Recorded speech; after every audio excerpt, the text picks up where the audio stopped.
Bu Puspa. Dari kelompok 1, kami insya Allah mencoba sharing ilmu tentang bagaimana sih proses membuat CP menjadi TP kemudian menjadi ATP. Tapi sebelum itu, adakah bapak-bapak ibu-ibu yang mau memimpin ice breaking? Misalnya, Ibu itu aja, Nur kami. Oke, balik lagi. Oke.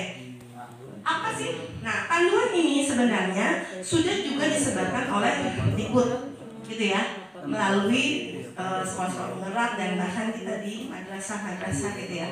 Nanti ada videonya, ada contohnya, begitu ya. Lanjut. Oke. Nah, sekarang yang akan kita pelajari tadi, CP itu apa, ATP itu apa, TP itu apa, komponennya apa saja, bagaimana cara desainnya. Oke, nah kenapa tadi ada di situ? Kenapa sih perlu belajar ini? Coba, kira-kira ada yang bisa menjawab? Kenapa kita, silakan. Kenapa kita harus merumuskan ATP dan TP, Bu? Ayo jawab. Mana?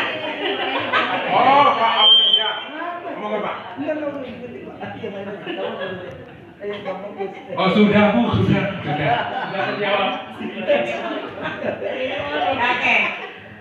Kalau kita perlu belajar, ya karena ini adalah mind mapping kita yang pertama ya, planning kita gimana sih mau belajarin siswa gitu ya. Oke. Ada yang tahu capaian pembelajaran itu dicapai berapa fase? Untuk berapa?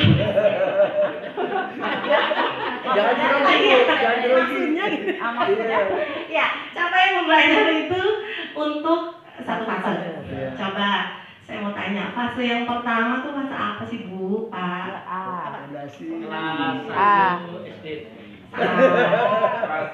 Dari PAUD.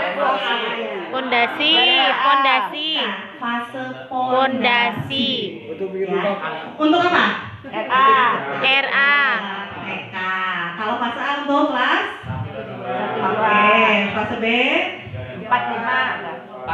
3, 4, 1, 2, 3, 4, 5, 6. Kemudian fase D, di fase kita ada di MTS. Sebenarnya ini sharing aja Pak Bu. Dulu itu awal-awal saya lihat buku panduan itu ternyata fase D itu hanya 2 tahun, kelas 7 dan kelas 8. SMP itu dipisahkan, D, E. SMP kelas 9 itu E, maksudnya dia ke kelas 9 sama kelas 10. Terus kemudian lambat laun gitu, ternyata berubah. Pernah nggak sih Bapak Ibu? Pernah nggak? Maksudnya pernah tahu itu kan ya? Karena saya pikir kan, tapi pada akhirnya fase D itu 1, 2, 3 gitu ya. 7, 8, 9 maksudnya. Boleh nanya nggak Bu? Boleh. Belum lah, Pak. Apa ya di luar fase-fase itu? Oh, berdasarkan apa ya? Ya, berdasarkan target kali Kan Pak. harus komunikatif. Ini apa namanya? Secara psikologis kali ya, umur kali ya. Kelas 1 dikenal kelas 2 gitu. Kemampuan juga gitu ya. SMP kan 7, 8, 9 fase remaja. Kalau yang SMA itu mendekati dewasa gitu. Mungkin itu kali ya. Kali lah. Oke. Lanjut. Bagaimana guru dapat menggunakan CP dalam merangkai kegiatan selama setahun? Kita bagaimana dulu? Ini sebenarnya betul. Ini harus diberikan pengetahuan. Kenapa? Karena kita tidak bisa merancang TP hanya sendiri. Jadi masing-masing guru serumpun itu memang harus terlibat semuanya.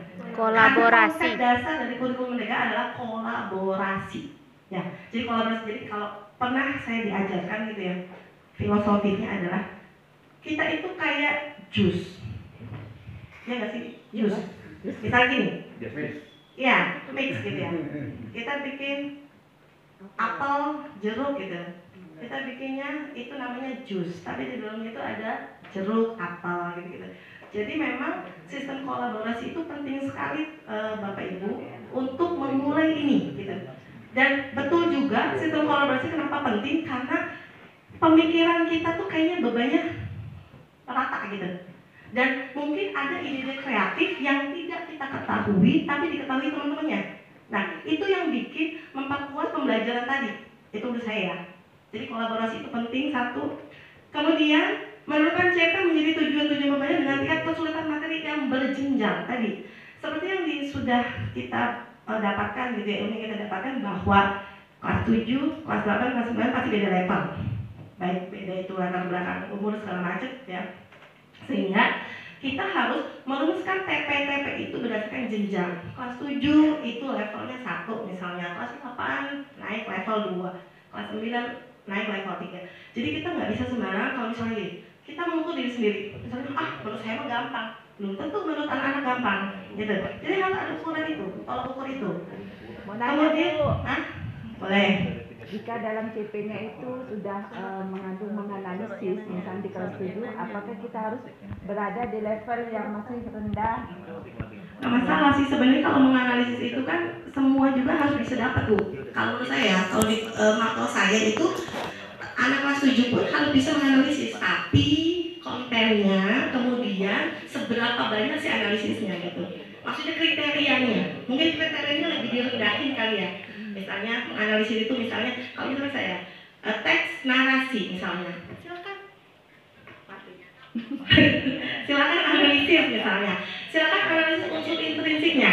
Misalnya kelas 7 saya hanya ngasihnya menugaskannya coba di tokoh sama penokohan aja. Tapi di kelas 8 kamu analisis tokoh penokohan amanatnya. Di kelas 9 kamu analisis tokoh penokohan amanat alurnya sampai latarnya. Itu kan bisa ya. Itu kan sama-sama analisis sebenarnya. Jadi analisis itu bukan berarti harus sedalam mungkin gitu kan gitu. Itu menurut saya Bu. Oke. Kemudian mengembangkan sudah mencakup 3 aspek. Betul. Teori pendidikan itu mencakup 3 aspek apa? Afektif, Kognitif, afektif, psikomotorik. Afektif itu pengetahuan, keterampilan dan Sikap. Ya, Kognitif pengetahuan. Psikomotorik kan sikap. Terbalik, psikomotorik itu keterampilan. Sikap itu afektif.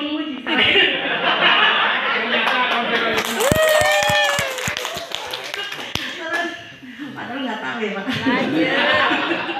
Oh ya, mengenai TP dalam satu alur dengan mempertimbangkan kedalaman materi tadi. Misalnya, ketika materi teks eksplanasi dalam bahasa Indonesia itu bisa dikembangkan melalui bentuknya ya. Eksplanasi itu apa ya? Ya pokoknya bisa lebih banyak lah. Ada waktu bicaranya sendiri. Oke, ini yang paling penting dalam mempertimbangkan saat menyusun ATP tadi. Kemampuan prasyarat. Jadi anak itu sama cakupan kelulusan TP gitu ya. Ini udah pada tahu deh. Udah, lanjut lagi. Nah ini bagaimana menurunkan TP, Bapak Ibu. Caranya dikasih tuh di situ, di PowerPoint itu ya. 1. Pengurutan konkret ke abstrak. Jadi silahkan Ibu mengurutkan dari sesuatu yang apa yang konkret dulu menuju ke abstrak. Ini pengalaman saya juga ya, makanya kan saya tuh pernah ikut satu dalam BIMTEK AKMI ya, penyusunan soal modul gitu, soal AKMI gitu ya. Nah itu memang benar ya. Jadi C1, C2, C3. Jadi C1 itu benar-benar siapa tokohnya? Yuli jawabannya. Konkret ya? Konkret. Terus di bawahnya, kenapa Yuli bisa berlari dari serigala? Di situ nggak ada. Itu abstrak. Nah itu soal-soal hal itu gitu. Jadi yang kelihatan sampai yang kita bisa menganalisis apa yang tidak kelihatan, gitu ya. Itu contohnya ini contoh matematika kali ya. Dengan menjelaskan tentang benda geometris, kemudian ke objek geometrisnya, gitu. Ini nih. Kemudian bisa mengurutkan secara deduktif. Yang umum dulu, baru kemudian ke yang khusus. Gitu ya. Nih, misalnya peta secara umum. terus dikhususin tuh, ini loh dunia, ini loh Indonesia, kemudian dikhususin, ini loh Kalimantan, ini loh Jakarta gitu. Terus mudah ke sulit tadi, mudah ke sulit. Kalau mudah itu kan biasanya hafal ya Bu, Pak. Misalnya ada berapa orang di kelas?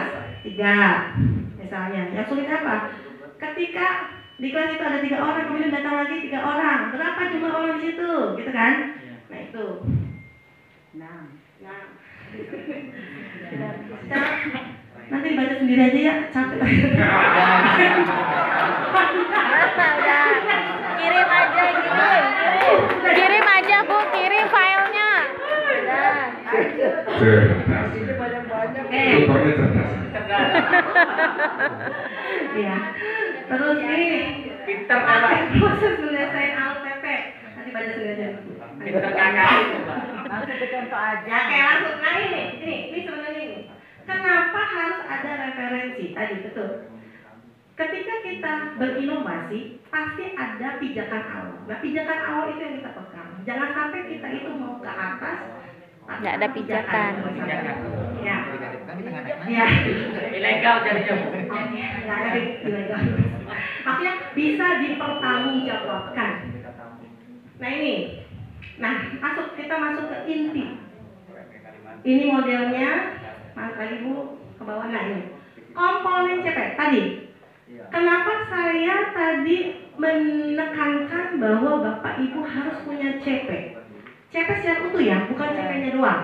Jadi di situ, di regulasi itu dijelaskan bagaimana kita merumuskan TP, ATP dan CP. Kalau CP nggak kita rumuskan ya. Sekarang tanya dulu, siapa yang sudah memiliki CP untuk masing-masing mapel? Saya punya CP. Ada yang belum punya CP? Belum. Ceritanya belum. Ada yang belum. Oke. Silakan untuk yang pertama.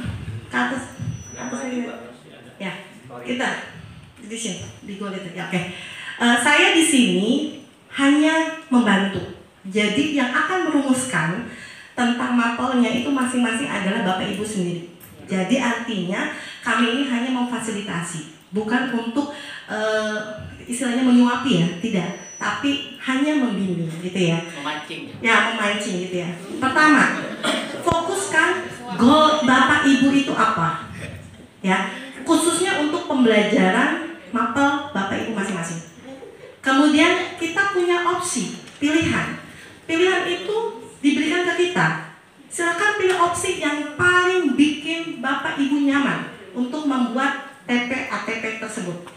Kemudian kita lihat realitas kondisi lingkungan madrasah kita pasti beda. Misalnya yang dari Kalimantan pasti berbeda dengan yang dari Jakarta, dari Banten gitu ya. Maka silakan sesuaikan dengan kondisi realitas madrasah Bapak Ibu. Dan terakhir adalah will do. Apa yang bisa kita lakukan? Ya, sesuaikan itu, begitu.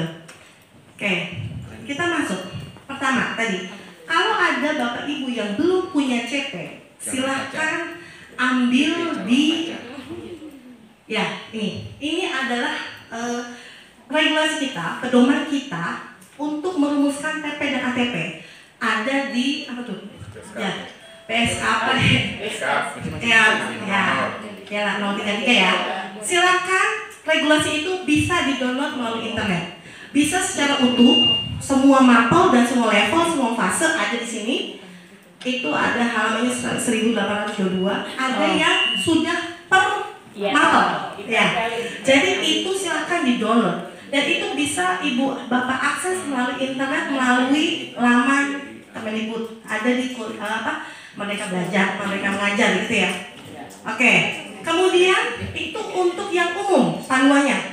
Kalau untuk yang agama, karena kita adalah madrasah gitu ya, kita punya panduan. Karena di umum itu tidak ada panduan untuk fokus PAI gitu ya. Nah, untuk regulasinya CP tadi kita bisa ambil di Dirjen Penis nomor 3211. Silakan Bapak Ibu unduh secara utuh maupun bisa diambil sesuai kebutuhan kita, gitu ya. Oke, itu pegangan kita. Ingat, itu pegangan kita. Jangan sampai tidak ada